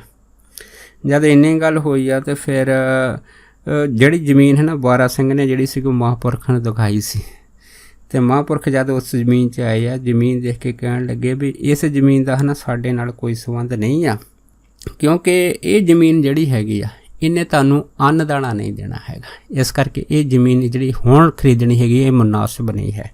ਸੋ ਇੱਕ ਦਿਨ ਹੈ ਨਾ ਮਹਾਂਪੁਰਖ ਜਿਹੜੀ ਸੀ ਸੰਗਤ ਨਾਲ ਕਿਤੇ ਜਾਂਦੇ ਸੀ। ਇੱਕ ਜਗ੍ਹਾ ਜਾ ਕੇ ਨਾ ਮਹਾਂਪੁਰਖ ਕਿਸੇ ਖੇਤ 'ਚ ਬੈਠ ਗਏ। ਖੇਤ 'ਚ ਬੈਠੇ ਤਾਂ ਕੋਲ ਹੈ ਨਾ ਨਾਲ ਹੀ ਜਿਹੜੇ ਸੀਗੇ ਇਹ ਬਾਰਾ ਸਿੰਘ ਵੀ ਨਾਲ ਸੀਗੇ। ਜਦ ਖੇਤ 'ਚ ਬੈਠੇ ਮਹਾਂਪੁਰਖ ਫਿਰ ਬਾਰਾ ਸਿੰਘ ਨੂੰ ਕਹਿਣ ਲੱਗੇ, ਕਹਿੰਦੇ ਬਾਰਾ ਸਿੰਘ ਆ ਜਿਸ ਖੇਤ 'ਚ ਆਪਾਂ ਬੈਠੇ ਹਾਂ ਨਾ ਇਹ ਜ਼ਮੀਨ ਜਿਹੜੀ ਹੈਗੀ ਆ ਇਹ ਤੁਹਾਨੂੰ ਜਿਹੜਾ ਅੰਨ ਦਾਣਾ ਜ਼ਰੂਰ ਦਊਗੀ। ਸੋ ਇਸ ਜ਼ਮੀਨ ਦੇ ਵਿੱਚ ਤੁਹਾਡੇ ਨਸੀਬਾਂ ਦੇ ਵਿੱਚ ਜੋ ਅੰਨ ਪਾਣੀ ਲਿਖਿਆ ਹੈ ਨਾ ਇਸੇ ਹੀ ਜ਼ਮੀਨ 'ਚੋਂ ਤੁਹਾਨੂੰ ਪ੍ਰਾਪਤ ਹੋਏਗਾ। ਸੋ ਤੁਸੀਂ ਹੈ ਨਾ ਇਹ ਜ਼ਮੀਨ ਖਰੀਦ ਲਓ। ਜਦ ਇੰਨੀ ਗੱਲ ਹੋਈ ਤਾਂ ਫਿਰ ਬਾਰਾ ਸਿੰਘ ਜੀ ਖੁਸ਼ ਹੋ ਗਏ, ਪਰ ਸੋਚਣ ਲੱਗੇ ਕਿ ਇਹ ਜ਼ਮੀਨ ਜਿਹਦੀ ਹੈਗੀ ਉਹਦੇ ਮਾਲਕ ਨੂੰ ਤਾਂ ਮੈਂ ਜਾਣਦਾ ਹੀ ਨਹੀਂ, ਫਿਰ ਮੈਨੂੰ ਜ਼ਮੀਨ ਕੌਣ ਖਰੀਦ ਕੇ ਦਊਗਾ। ਪਰ ਜਦ ਇਸ ਤਰ੍ਹਾਂ ਸੋਚਦਾ ਸੀਗਾ ਕੁਛ ਪ੍ਰੇਮੀ ਜਿਹੜੇ ਸੀਗੇ ਮਹਾਂਪੁਰਖਾਂ ਨੂੰ ਦੇਖ ਕੇ ਸੰਗਤ ਜਿਹੜੀ ਸੀਗੀ ਉਸੇ ਹੀ ਜ਼ਮੀਨ ਦੇ ਵਿੱਚ ਆ ਗਈ ਆ। ਫਿਰ ਦੇਖੋ ਕਾਰਨ ਐਸਾ ਹੋਇਆ ਉਸੇ ਸੰਗਤ ਨੇ ਜਿਹੜੀ ਸੀ ਉਹ ਜ਼ਮੀਨ ਦੇ ਮਾਲਕ ਦੇ ਨਾਲ ਗੱਲਬਾਤ ਕਰਕੇ ਇਹ ਜ਼ਮੀਨ ਜਿਹੜੀ ਸੀ ਇਹ ਬਾਰਾ ਸਿੰਘ ਨੂੰ ਦਵਾ ਦਿੱਤੀ ਸੀ। ਜਦ ਬਾਰਾ ਸਿੰਘ ਨੇ ਇਹ ਜ਼ਮੀਨ ਲਈ ਆ ਹੈ ਨਾ ਅਤੇ ਉਹਨਾਂ ਦਾ ਇੱਕ ਭਰਾ ਜਿਹੜਾ ਸੀਗਾ ਸੰਤਾ ਸਿੰਘ ਸੀਗਾ। ਜਦ ਉਹਨੂੰ ਪਤਾ ਲੱਗਾ ਕਿ ਇਹ ਜ਼ਮੀਨ ਜਿਹੜੀ ਹੈ ਬਾਰਾ ਸਿੰਘ ਨੇ ਲੈ ਲਈ ਹੈ ਅਤੇ ਇਹਦੇ ਵਿੱਚ ਉਹਨਾਂ ਨੇ ਆਪਣੀ ਫਸਲ ਵੀ ਬੀਜ ਦਿੱਤੀ ਆ। ਸੋ ਉਹਨੇ ਹੈ ਨਾ ਇਹਦੇ ਵਿਰੁੱਧ ਜਿਹੜਾ ਸੀਗਾ ਇੱਕ ਮੁਕੱਦਮਾ ਜਿਹੜਾ ਸੀਗਾ ਉਹ ਕੋਰਟ ਦੇ ਵਿੱਚ ਕਰ ਦਿੱਤਾ। ਜਦ ਕੋਰਟ ਵਿੱਚ ਕੀਤਾ ਅਤੇ ਇਸ ਮੁਕੱਦਮੇ ਦਾ ਜਦ ਸਮਨ ਹੈ ਨਾ ਬਾਰਾ ਸਿੰਘ ਨੂੰ ਮਿਲਿਆ, ਫਿਰ ਬਾਰਾ ਸਿੰਘ ਨੇ ਮਹਾਂਪੁਰਖਾਂ ਨੂੰ ਜਾ ਕੇ ਦੱਸਿਆ ਕਿ ਜਿਹੜੀ ਮੈਂ ਜ਼ਮੀਨ ਖਰੀਦੀ ਸੀਗੀ ਅਤੇ ਇਹਦੇ ਜਿਹੜੇ ਮਾਲਕ ਸੀ ਉਹਦੇ ਭਰਾ ਸੰਤਾ ਸਿੰਘ ਨੇ ਹੈ ਨਾ ਮੇਰੇ ਵਿਰੁੱਧ ਮੁਕੱਦਮਾ ਜਿਹੜਾ ਹੈਗਾ ਉਹ ਕਚਹਿਰੀ ਕਰ ਦਿੱਤਾ ਹੈਗਾ। ਅਤੇ ਜਦ ਇੰਨੀ ਗੱਲ ਹੋਈ ਤਾਂ ਫਿਰ ਮਹਾਂਪੁਰਖ ਕਹਿਣ ਲੱਗੇ, ਕਹਿੰਦੇ ਦੇਖੋ ਭਾਈ ਚਾਹੇ ਇਹ ਜਿਹੜਾ ਮੁਕੱਦਮਾ ਹੈਗਾ ਇਹ ਜੱਜ ਤੋਂ ਉੱਪਰ session court, high court, Delhi ਤੱਕ ਵੀ ਕੋਈ ਆਪਣਾ ਜ਼ੋਰ ਲਾ ਲਵੇ ਹੈ ਨਾ, ਇਹ ਜਿਹੜੀ ਜ਼ਮੀਨ ਹੈਗੀ ਆ ਇਹ ਹੁਣ ਤੇਰੀ ਹੱਕ 'ਚ ਰਹਿਣੀ ਆ, ਇਹਨੂੰ ਕੋਈ ਤੜਾ ਨਹੀਂ ਸਕਦਾ। ਦੇਖੋ ਮਹਾਂਪੁਰਖਾਂ ਨੇ ਸੁਭਾਵਿਕ ਹੀ ਵਚਨ ਕੀਤਾ ਅਤੇ ਉੱਧਰੋਂ ਜਿਹੜਾ ਸੀ ਮੁਕੱਦਮਾ ਸ਼ੁਰੂ ਹੋ ਗਿਆ। ਜਦ ਮੁਕੱਦਮਾ ਸ਼ੁਰੂ ਹੋ ਗਿਆ ਅਤੇ ਇਹ ਮੁਕੱਦਮਾ ਜਦ ਹਾਈ ਕੋਰਟ 'ਚ ਪਹੁੰਚਿਆ ਅਤੇ ਹਾਈ ਕੋਰਟ ਨੇ ਕਿਹਾ ਤਾਂ ਹੈਗਾ ਕਿ ਜਿਸ ਜ਼ਮੀਨ 'ਚ ਜਿਹੜੇ ਹੈ ਇਹ ਬਾਰਾ ਸਿੰਘ ਬੈਠੇ ਆ ਤਦ ਤੱਕ ਇਹ ਮਾਲਕ ਰਹਿਣਗੇ, ਪਰ ਉਹਨਾਂ ਦੇ ਮਰਨ ਤੋਂ ਬਾਅਦ ਜਾਂ ਉਹਨਾਂ ਦੀ ਜੀਵਨ ਦੀ ਜਿਹੜੀ ਲੀਲਾ ਸਮਾਪਤ ਹੋਣ ਤੋਂ ਬਾਅਦ ਉਹਨਾਂ ਦੇ ਪੁੱਤਰ ਇਸ ਜ਼ਮੀਨ ਦੇ ਮਾਲਕ ਨਹੀਂ ਬਣ ਸਕਦੇ। ਸੋ ਇਹ ਜਿਹੜੀ ਜ਼ਮੀਨ ਹੈ ਨਾ ਵਾਪਸ ਜਿਹੜੀ ਹੈਗਾ ਉਹ ਮਾਲਕ ਤੱਕ ਪਹੁੰਚੂਗੀ। ਪਰ ਜਦ ਬਾਰਾ ਸਿੰਘ ਨੇ ਮਹਾਂਪੁਰਖਾਂ ਨੂੰ ਇਹ ਦੱਸਿਆ ਤੇ ਬਾਰਾ ਸਿੰਘ ਨੂੰ ਮਹਾਂਪੁਰਖ ਜਿਹੜੇ ਸੀਗੇ ਉਹ ਦੇਖ ਕੇ ਜਿਹੜੇ ਚੁੱਪ ਕਰ ਗਏ। ਪਰ ਨਾਲ ਹੀ ਜਿਹੜਾ ਸੀਗਾ ਜੋ ਵਚਨ ਸੀਗਾ ਉਹ ਬਾਰਾ ਸਿੰਘ ਨੂੰ ਚੇਤੇ ਆ ਗਿਆ। ਇਸ ਕਰਕੇ ਬਾਰਾ ਸਿੰਘ ਨੇ ਜਾ ਕੇ ਹੈ ਨਾ ਇਹ ਜਿਹੜਾ ਮੁਕੱਦਮਾ ਸੀਗਾ ਇਹ ਦਿੱਲੀ ਕਰ ਦਿੱਤਾ। ਜਦ ਦਿੱਲੀ ਮੁਕੱਦਮਾ ਕਰ ਦਿੱਤਾ ਫਿਰ ਦੋਨਾਂ ਧਿਰਾਂ ਦਾ ਜਿਹੜਾ ਸੀਗਾ ਇਸ ਮੁਕੱਦਮੇ 'ਤੇ ਜ਼ੋਰ ਲੱਗਾ। ਜਦ ਜ਼ੋਰ ਲੱਗਾ ਹੈ ਨਾ ਅਤੇ ਫਿਰ ਇਹ ਜਿਹੜੀ ਜ਼ਮੀਨ ਸੀਗੀ ਅਖੀਰ ਵਿੱਚ ਫਿਰ ਦਾਰਾ ਸਿੰਘ ਦੇ ਜਿਹੜੇ ਸੀ ਉਹ ਪੱਖ ਦੇ ਵਿੱਚ ਜਿਹੜੇ ਸੀ ਉਹ ਜੱਜਾਂ ਨੇ ਫੈਸਲੇ ਵਜੋਂ ਦੇ ਦਿੱਤੀ ਸੀ। ਸੋ ਮਹਾਂਪੁਰਖਾਂ ਦਾ ਵਚਨ ਜਿਹੜਾ ਸੀਗਾ ਨਾ ਉਹਨਾਂ ਟਾਈਮਾਂ ਦੇ ਵਿੱਚ ਫਿਰ ਸੱਤ ਹੋ ਗਿਆ ਸੀਗਾ। ਇਸੇ ਤਰ੍ਹਾਂ ਜਿਹੜੇ ਮਹਾਂਪੁਰਖ ਸੀਗੇ ਹੈ ਨਾ ਉਹਨਾਂ ਨੇ ਫਿਰ ਇੱਕ ਵਾਰ ਕਿਤੇ ਜਗ੍ਹਾ ਭੰਡਾਰਾ ਕਰਨਾ ਸੀਗਾ। ਇਸ ਭੰਡਾਰੇ ਦੇ ਵਿੱਚ ਜਿਹੜੇ ਨਗਰ ਚੁਣੇ ਸੀ ਇੱਕ ਦੇ ਵਿੱਚ ਬਖਤੌਰ ਸਿੰਘ ਜਿਹੜੇ ਸੀਗੇ ਉਹ ਜਥੇਦਾਰ ਬਣਾਏ ਸੀ ਰਾਸ਼ਨ ਇਕੱਠਾ ਕਰਨ ਵਾਸਤੇ, ਅਤੇ ਦੂਸਰੇ ਪਾਸੇ ਫਿਰ ਬਾਰਾ ਸਿੰਘ ਦੀ ਜਿਹੜੀ ਸੇਵਾ ਲਾਈ ਸੀ। ਪਰ ਜਦੋਂ ਇਹ ਸਾਰਾ ਰਾਸ਼ਨ ਜਿਹੜਾ ਸੀ ਭੰਡਾਰੇ ਵਾਸਤੇ ਇਕੱਠਾ ਹੋਇਆ ਅਤੇ ਬਖਤੌਰ ਸਿੰਘ ਨੇ ਬਾਰਾ ਸਿੰਘ ਨੂੰ ਕਹਿ ਦਿੱਤਾ ਕਿ ਸਾਡੇ ਕੋਲ ਤਾਂ ਬਹੁਤ ਭਾਰਾ ਰਾਸ਼ਨ ਇਕੱਠਾ ਹੋ ਗਿਆ, ਪਰ ਬਾਰਾ ਸਿੰਘ ਤੇਰੇ ਕੋਲ ਜਿਹੜਾ ਰਾਸ਼ਨ ਇਕੱਠਾ ਬੜਾ ਹੀ ਘੱਟ ਵਾ ਅਤੇ ਸਾਨੂੰ ਲੱਗਦਾ ਵੀ ਤੇਰਾ ਭੰਡਾਰਾ ਇੱਕ ਦਿਨ ਚੱਲੂਗਾ ਅਤੇ ਸਾਡਾ ਭੰਡਾਰਾ ਜਿਹੜਾ ਉਹ ਕਾਫੀ ਸਮਾਂ ਚੱਲੂ, ਕਿਉਂਕਿ ਸਾਡੇ ਕੋਲ ਰਾਸ਼ਨ ਜ਼ਿਆਦਾ ਹੈਗਾ। ਪਰ ਇਹ ਸੁਣ ਕੇ ਨਾ ਬਾਰਾ ਸਿੰਘ ਜਿਹੜੇ ਸੀਗੇ ਉਦਾਸ ਹੋ ਗਏ। ਪਰ ਜਦੋਂ ਭੰਡਾਰਾ ਸ਼ੁਰੂ ਹੋਇਆ ਉਲਟ ਦਸ਼ਾ ਹੋਈ ਕਿ ਜਿਹੜਾ ਬਖਤੌਰ ਸਿੰਘ ਨੇ ਭੰਡਾਰਾ ਲਾਇਆ ਸੀ ਆਪਣੇ ਇਲਾਕੇ ਦੇ ਵਿੱਚ ਉਹ ਇੱਕੋ ਦਿਨ ਜਿਹੜਾ ਸੀਗਾ ਉਹ ਸਾਰਾ ਜਿਹੜਾ ਸੀਗਾ ਉਹ ਸਮਾਪਤ ਹੋ ਗਿਆ। ਪਰ ਇੱਧਰੋਂ ਜਿਹੜਾ ਬਾਰਾ ਸਿੰਘ ਨੇ ਭੰਡਾਰਾ ਲਾਇਆ ਸੀਗਾ ਹੈ ਨਾ ਇਹ 4 ਦਿਨ ਚੱਲਦਾ ਰਿਹਾ। ਜਦ ਚੱਲਦਾ ਰਿਹਾ ਤਾਂ ਬਖਤੌਰ ਸਿੰਘ ਜਿਹੜਾ ਸੀਗਾ ਇਹ ਦੇਖ ਕੇ ਬੜਾ ਹੈਰਾਨ ਹੋਇਆ ਕਿ ਸਾਡੇ ਕੋਲ ਰਾਸ਼ਨ ਵੀ ਜ਼ਿਆਦਾ ਪਰ ਭੰਡਾਰਾ ਇੱਕ ਦਿਨ ਚੱਲਿਆ। ਪਰ ਦੇਖੋ ਇੱਧਰ ਬਾਰਾ ਸਿੰਘ ਕੋਲ ਰਾਸ਼ਨ ਵੀ ਥੋੜ੍ਹਾ ਹੈਗਾ ਪਰ ਭੰਡਾਰਾ ਜਿਹੜਾ ਹੈਗਾ ਇਹਦਾ ਚੌਥੇ ਦਿਨ ਵੀ ਦਾਖਲ ਹੋ ਗਿਆ। ਸੰਗਤਾਂ ਆਈ ਵੀ ਜਾਂਦੀਆਂ ਛਕੀ ਵੀ ਜਾਂਦੀਆਂ ਕਿ ਇੰਨਾ ਰਾਸ਼ਨ ਕਿੱਥੋਂ ਆ ਗਿਆ ਹੈਗਾ। ਹਜੇ ਸੋਚਦਾ ਸੀਗਾ ਤਾਂ ਜਾਨੋ ਸੰਤ ਬਾਬਾ ਉੱਤਰ ਦੇਵ ਜਿਹੜੇ ਮਹਾਂਪੁਰਖ ਇਹ ਬਾਰਾ ਸਿੰਘ ਦੇ ਭੰਡਾਰੇ 'ਤੇ ਪਹੁੰਚੇ ਆ। ਪਹੁੰਚ ਕੇ ਫਿਰ ਇਹਨਾਂ ਮਹਾਂਪੁਰਖਾਂ ਨੇ ਜਿਹੜੇ ਸੀ ਉਹ ਬਾਰਾ ਸਿੰਘ ਨੂੰ ਕਹਿ ਤਾ ਕਿ ਅੱਜ ਜਿਹੜਾ ਹੈ ਆਖਰੀ ਭੰਡਾਰਾ ਕਰਕੇ ਤੁਸੀਂ ਜਿਹੜਾ ਨਾ ਇਹਦੀ ਸਮਾਪਤੀ ਕਰ ਦਿਓ। ਸੋ ਜਦ ਬਖਤੌਰ ਸਿੰਘ ਨੇ ਮਹਾਂਪੁਰਖਾਂ ਦੇ ਨਾਲ ਇਹ ਗੱਲ ਕੀਤੀ ਸੀ ਅਤੇ ਮਹਾਂਪੁਰਖਾਂ ਨੇ ਇਹ ਆਖਿਆ ਸੀਗਾ ਕਹਿੰਦੇ ਭਾਈ ਗੱਲ ਇੱਕ ਹੈਗੀ ਆ ਕਿ ਜਿਹਦੇ ਚਿੱਤ ਦੇ ਵਿੱਚ ਮਾਣ ਹੰਕਾਰ ਆ ਜਾਵੇ ਹੈ ਨਾ ਬਸ ਉੱਥੇ ਫਿਰ ਜਿਹੜੀ ਹੈ ਨਾ ਸੇਵਾ ਹੁੰਦੀ ਹੈਗੀ ਆ ਉਹ ਗੁਰੂ ਨੂੰ ਨਹੀਂ ਪਾਉਂਦੀ। ਪਰ ਜਿਹਦੇ ਚਿੱਤ ਦੇ ਵਿੱਚ ਅਦਬ ਅਤੇ ਭੈ ਹੋਵੇ ਹੈ ਨਾ ਬਸ ਉਹ ਜਿਹੜੀ ਸੇਵਾ ਗੁਰੂ ਨੂੰ ਪਾਉਂਦੀ ਆ ਅਤੇ ਗੁਰੂ ਕੀ ਨਹੀਂ ਕਰ ਸਕਦਾ ਹੈਗਾ। ਜਦ ਚਾਹੇ ਤਦ ਤੱਕ ਇਹ ਜਿਹੜੇ ਹੈ ਨਾ ਖੁੱਲ੍ਹੇ ਭੰਡਾਰੇ ਆ ਉਹ ਵਰਤਾ ਸਕਦਾ ਹੈਗਾ। ਇਸ ਤਰ੍ਹਾਂ ਦੀ ਇੱਕ ਘਟਨਾ ਜਿਹੜੀ ਹੈ ਨਾ ਉਹ ਮਹੇਨ ਖੁਰਦ ਦੀ ਹੈਗੀ ਆ। ਉੱਥੇ ਦੀ ਇੱਕ ਵਾਰੀ ਹੈ ਨਾ ਜਿਹੜੀ ਸੰਗਤ ਸੀਗੀ ਉਹ ਮਹਾਂਪੁਰਖਾਂ ਦੇ ਕੋਲ ਆਈ ਕਹਿੰਦੀ ਜੀ ਸਾਡੇ ਹੈ ਨਾ ਪਿੰਡ 'ਚ ਤੁਸੀਂ ਜ਼ਰੂਰ ਦੀਵਾਨ ਲਾਓ ਚਰਨ ਪਾਓ। ਪਰ ਬਾਬਾ ਉੱਤਰ ਦੇਵ ਨੇ ਕਹਿ ਤਾ ਵੀ ਠੀਕ ਆ ਅਸੀਂ ਚਰਨ ਤਾਂ ਤੁਹਾਡੇ ਖੇਤਾਂ 'ਚ ਤਾਂ ਪਾਵਾਂਗੇ ਜੇ ਤੁਸੀਂ ਪਿੰਡ ਦੇ ਜਿੰਨੇ ਗਰੀਬ ਹਨ ਉਹਨਾਂ ਨੂੰ ਆਪਣੇ ਖੇਤਾਂ ਵਿੱਚ ਆਉਣ ਦੀ ਇਜਾਜ਼ਤ ਦਿਓਗੇ। ਕਿਉਂਕਿ ਜਿਹੜੇ ਲੋਕ ਸੀਗੇ ਨਾ ਜ਼ਿਆਦਾ ਸਬਜ਼ੀਆਂ ਬੀਜਦੇ ਹੁੰਦੇ ਸੀਗੇ। ਅਤੇ ਜਦੋਂ ਮਹਾਂਪੁਰਖਾਂ ਨੇ ਇਹ ਗੱਲ ਕਹੀ ਆ ਅਤੇ ਉਹ ਜਿਹੜੇ ਸੀਗੇ ਸਾਰੇ ਨਗਰ ਦੇ ਜਿੰਨੇ ਵੀ ਜ਼ਿਮੀਂਦਾਰ ਸੀ ਉਹ ਚੁੱਪ ਕਰ ਗਏ। ਪਰ ਮਹਾਂਪੁਰਖਾਂ ਨੇ ਆਖਿਆ ਕਿ ਭਾਈ ਦੇਖੋ ਜਿੱਥੇ ਗਰੀਬ ਜਾਂਦਾ ਹੈ ਨਾ ਉੱਥੇ ਗਰੀਬ ਦੀ ਜਿਹੜੀ ਆਤਮਾ ਖੁਸ਼ ਹੋ ਜਾਂਦੀ ਆ। ਜਦ ਗਰੀਬ ਦੀ ਆਤਮਾ ਖੁਸ਼ ਹੁੰਦੀ ਆ ਅਤੇ ਉਹਨਾਂ ਦੀ ਉੱਪਰ ਜਿਹੜਾ ਹੈ ਨਾ ਉਹ ਜੋ ਵਾਹਿਗੁਰੂ ਜੀ ਹੈ ਉਹ ਵੀ ਪ੍ਰਸੰਨ ਹੋ ਜਾਂਦੇ ਆ। ਅਤੇ ਜਿੱਥੇ ਰੱਬ ਅਤੇ ਗਰੀਬ ਦੋਨੇ ਪ੍ਰਸੰਨ ਹੋ ਗਏ ਆ ਫਿਰ ਉਹਨਾਂ ਖੇਤਾਂ 'ਚ ਬਹਾਰਾਂ ਆ ਜਾਂਦੀਆਂ ਹੈਗੀਆਂ ਅਤੇ ਉਹਨਾਂ ਖੇਤਾਂ ਦੇ ਵਿੱਚ ਫਿਰ ਖੁੱਲ੍ਹੇ ਗੱਫੇ ਜਿਹੜੇ ਗੁਪਤ ਹੈਗੇ ਨਾ ਉਹ ਵਰਤਦੇ ਹੈਗੇ ਆ। ਸੋ ਫਿਰ ਉੱਥੇ ਦੇ ਜਿੰਨੇ ਵੀ ਜਿਹੜੇ ਹੈ ਨਾ ਕਾਸ਼ਤਕਾਰ ਜ਼ਿਮੀਂਦਾਰ ਸੀ ਉਹਨਾਂ ਨੇ ਮਹਾਂਪੁਰਖਾਂ ਨੂੰ ਵਚਨ ਦਿੱਤਾ ਕਿ ਅੱਜ ਤੋਂ ਬਾਅਦ ਅਸੀਂ ਆਪਣੇ ਖੇਤਾਂ ਦੇ ਵਿੱਚ ਕਿਸੇ ਵੀ ਗਰੀਬ ਗੁਰਬੇ ਨੂੰ ਨਹੀਂ ਕਦੀ ਵੀ ਰੋਕਾਂਗੇ। ਸੋ ਇਹ ਵਚਨ ਜਦੋਂ ਉਹਨਾਂ ਨੇ ਜਿਹੜੇ ਸੀ ਮਹਾਂਪੁਰਖ ਅੱਗੇ ਕੀਤਾ ਫਿਰ ਮਹਾਂਪੁਰਖ ਜਿਹੜੇ ਸੀਗੇ ਉਹਨਾਂ ਦੇ ਘਰਾਂ ਦੇ ਵਿੱਚ ਜਾਂ ਉਹਨਾਂ ਦੇ ਖੇਤਾਂ ਦੇ ਵਿੱਚ ਜਿਹੜੇ ਸੀ ਉਹ ਜਾਣ ਵਾਸਤੇ ਫਿਰ ਤਿਆਰ ਹੋ ਗਏ ਸੀਗੇ। ਇਸੇ ਤਰ੍ਹਾਂ ਕਰਤਾਰ ਸਿੰਘ ਸੀਗੇ ਉਹਨਾਂ ਨੇ ਵੀ ਜ਼ਮੀਨ ਜਿਹੜੀ ਸੀ ਨਾ ਮਹਾਂਪੁਰਖਾਂ ਨੇ ਲੈ ਕੇ ਦਿੱਤੀ ਸੀ। ਜਦੋਂ ਉਹਨੇ ਕਿਤੇ ਸੌਦਾ ਕੀਤਾ ਸੀ ਕਿ ਮਹਾਂਪੁਰਖੋਂ ਮੈਂ ਜ਼ਮੀਨ ਲੈਣੀ ਆ ਕਿਤੇ ਦੂਰ ਅਤੇ ਮਹਾਂਪੁਰਖੋਂ ਨੂੰ ਕਹਿਣ ਲੱਗੇ ਕਹਿੰਦੇ ਭਾਈ ਗੱਲ ਇੰਨੀ ਹੈਗੀ ਆ ਕਿ ਏਡੀ ਦੂਰ ਜਾਣ ਦੀ ਕੀ ਲੋੜ ਆ, ਤੇਰੇ ਜ਼ਮੀਨ ਦੇ ਨਾਲ ਹੀ ਤੈਨੂੰ ਜ਼ਮੀਨ ਜਿਹੜੀ ਉਹ ਸਹਿਜ 'ਚ ਮਿਲ ਜਾਏਗੀ।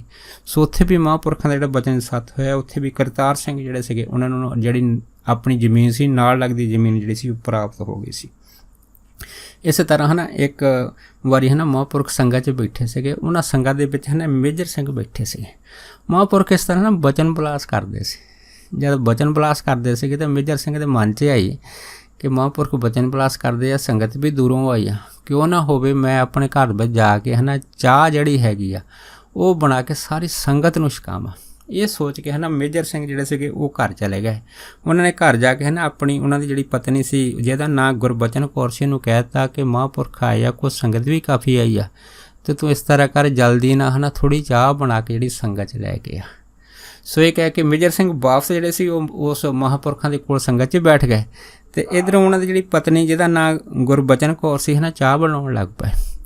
ਜਦ ਚਾਹ ਬਣਾਉਣ ਲੱਗੇ ਅਤੇ ਚਾਹ ਜਦ ਬਣ ਗਈ ਤਾਂ ਉਸ ਬੀਬੀ ਨੇ ਜਦ ਚਾਹ ਦੇ ਵਿੱਚ ਨਾ ਦੁੱਧ ਪਾਇਆ, ਥੋੜ੍ਹਾ ਦੁੱਧ ਘੱਟ ਸੀਗਾ।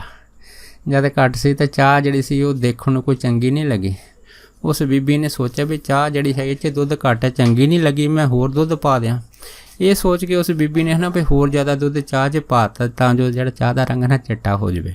ਜਦੋਂ ਚਾਹ ਚਿੱਟੀ ਹੋਈ ਹੈ ਨਾ ਅਤੇ ਫਿਰ ਬੀਬੀ ਦੇ ਮੂੰਹੋਂ ਜਿਹੜਾ ਸੀ ਅਚਨਚੇਤ ਖੁਸ਼ੀ ਦੇ ਵਿੱਚ ਇਹ ਨਿਕਲਿਆ, ਕਹਿੰਦੇ ਵੀ ਹੁਣ ਬਣੀ ਆ ਗੱਲ। ਜਦ ਇੰਨੀ ਗੱਲ ਹੋਈ ਅਤੇ ਮਨ ਦੀ ਖੁਸ਼ੀ ਦਾ ਜਿਹੜਾ ਬਲਬਲਾ ਉਸ ਬੀਬੀ ਦੇ ਮੂੰਹੋਂ ਨਿਕਲਿਆ ਸੀਗਾ।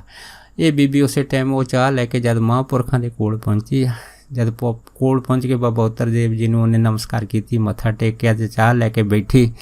ਅਤੇ ਜਦੋਂ ਬੈਠੀ ਤਾਂ ਮਹਾਂਪੁਰਖ ਜਿਹੜੇ ਸੀਗੇ ਇਹ ਬੀਬੀ ਗੁਰਬਚਨ ਕੌਰ ਦੇਖ ਕੇ ਕਹਿਣ ਲੱਗੇ, ਕਹਿੰਦੇ ਦੇਵੀ ਹੁਣ ਬਣੀ ਹੈ ਗੱਲ।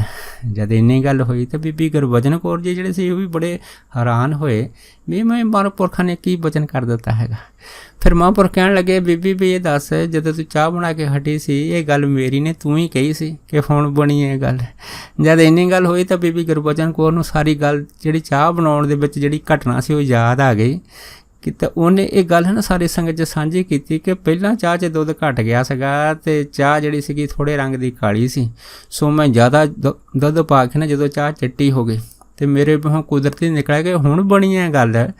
ਪਰ ਇਹ ਜਿਹੜੀ ਗੱਲ ਸੀਗੀ ਇਹ ਸੰਤਾਂ ਨੂੰ ਕਿਵੇਂ ਪਤਾ ਲੱਗ ਗਈ। ਜਦ ਇੰਨੀ ਗੱਲ ਹੋਈ ਤਾਂ ਸੰਗਤ ਜਿਹੜੀ ਸੀ ਇਹ ਸੁਣ ਕੇ ਜਿਹੜੀ ਸੀ ਮਨ ਹੀ ਮਨ ਬੜੀ ਮੁਸਕਰਾਉਣ ਲੱਗੀ। ਪਰ ਫਿਰ ਕੋਲ ਸਰਦਾਰ ਮੇਜਰ ਸਿੰਘ ਬੈਠੇ ਸੀਗੇ, ਉਹ ਆਪਣੀ ਘਰ ਵਾਲੀ ਨੂੰ ਕਹਿਣ ਲੱਗੇ, ਕਹਿੰਦੇ ਗੁਰਬਚਨ ਕੌਰੇ ਦਰਅਸਲ ਇਹ ਗੱਲ ਹੈ ਕਿ ਤੂੰ ਮਹਾਂਪੁਰਖਾਂ ਦੀ ਮਹਿਮਾ ਨਹੀਂ ਜਾਣਦੀ ਹੈਗੀ। ਜਦ ਇੰਨੀ ਗੱਲ ਹੋਈ ਤਾਂ ਸੰਤ ਜਿਹੜੇ ਸੀਗੇ ਉਹ ਮੇਜਰ ਸਿੰਘ ਵੱਲ ਦੇਖ ਕੇ ਕਹਿਣ ਲੱਗੇ, ਕਹਿੰਦੇ ਭਾਈ ਉਸ ਟਾਈਮ ਤਾਂ ਇਹਨੇ ਕਿਹਾ ਸੀ ਕਿ ਹੁਣ ਬਣੀ ਹੈ ਗੱਲ, ਪਰ ਹੁਣ ਇਹਦੇ ਮਨ 'ਚ ਇਹ ਵਿਚਾਰ ਆ ਕਿ ਇਹ ਗੱਲ ਇਹਨਾਂ ਨੂੰ ਕਿਵੇਂ ਪਤਾ ਲੱਗੀ। ਜਦ ਇੰਨੀ ਗੱਲ ਹੋਈ ਤਾਂ ਫਿਰ ਬੀਬੀ ਗੁਰਬਚਨ ਕੌਰ ਨੂੰ ਪਤਾ ਲੱਗਾ ਕਿ ਮਹਾਂਪੁਰਖ ਜਿਹੜੇ ਆ ਉਹ ਹਰੇਕ ਦੇ ਦਿਲਾਂ ਦੀ ਦੂਰੋਂ ਹੀ ਬੁੱਝ ਲੈਂਦੇ ਆ। ਜਦ ਇਹ ਜਿਹੜੀ ਸੀ ਗੱਲ ਸਾਰੀ ਸੰਗਤ ਨੇ ਮਨ ਦੇ ਵਿੱਚ ਆ ਗਈ ਸੀ, ਫਿਰ ਸਾਰੀ ਸੰਗਤ ਨੇ ਮਨ ਦੇ ਵਿੱਚ ਇੱਕ ਫੈਸਲਾ ਕੀਤਾ ਕਿ ਜਦੋਂ ਵੀ ਕਿਸੇ ਪੂਰਨ ਮਹਾਂਪੁਰਖਾਂ ਦੇ ਪਾਸੇ ਜਾਈਏ ਕਦੀ ਵੀ ਮਨ ਦੇ ਵਿੱਚ ਕੋਈ ਐਸਾ ਜਿਹੜਾ ਹੈ ਗਲਤ ਖਿਆਲ ਜਾਂ ਗਲਤ ਫੁਰਨਾ ਜਿਹੜਾ ਕਦੀ ਵੀ ਲੈ ਕੇ ਨਹੀਂ ਜਾਣਾ ਚਾਹੀਦਾ, ਕਿਉਂਕਿ ਇਹ ਜਿਹੜੇ ਹੈ ਗਲਤ ਫੁਰਨੇ ਜਾਂ ਗਲਤ ਵਿਚਾਰ ਮਹਾਂਪੁਰਖਾਂ ਦੇ ਦੀਵਾਨ ਦੇ ਵਿੱਚ ਲੈ ਕੇ ਚੱਲੀਏ, ਇਹਦੇ ਨਾਲ ਜਿਹੜੀ ਹੈ ਨਾ ਆਤਮਾ ਹੈਗੀ ਆ ਉਹ ਸ਼ਰਮਿੰਦਾ ਹੁੰਦੀ, ਉਹਨੂੰ ਸ਼ਰਮਿੰਦਗੀ ਮਿਲਦੀ ਹੈਗੀ ਹੈ। ਸੋ ਇਹ ਬਚਨ ਹੈਗੇ ਆ ਸੰਤ ਬਾਬਾ ਉੱਤਰ ਦੇ ਮਹਾਂਪੁਰਖਾਂ ਦੇ ਜੀਵਨ ਦੇ ਪ੍ਰਸੰਗ ਦੇ। ਸੋ ਉਹਨਾਂ ਦੇ ਅਗਲੇ ਆਉਣ ਵਾਲੇ ਪ੍ਰਸੰਗ ਜਿਹੜੇ ਸਮੇਂ-ਸਮੇਂ 'ਤੇ ਦਾਸ ਆਪ ਸਾਰੀਆਂ ਸੰਗਤਾਂ ਨਾਲ ਸਾਂਝਾ ਕਰਦਾ ਰਹੇਗਾ।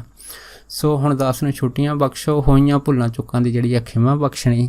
ਸੋ ਫਤਿਹ ਬੁਲਾਓ ਜੀ। ਵਾਹਿਗੁਰੂ ਜੀ ਕਾ ਖਾਲਸਾ, ਵਾਹਿਗੁਰੂ ਜੀ ਕੀ ਫਤਿਹ।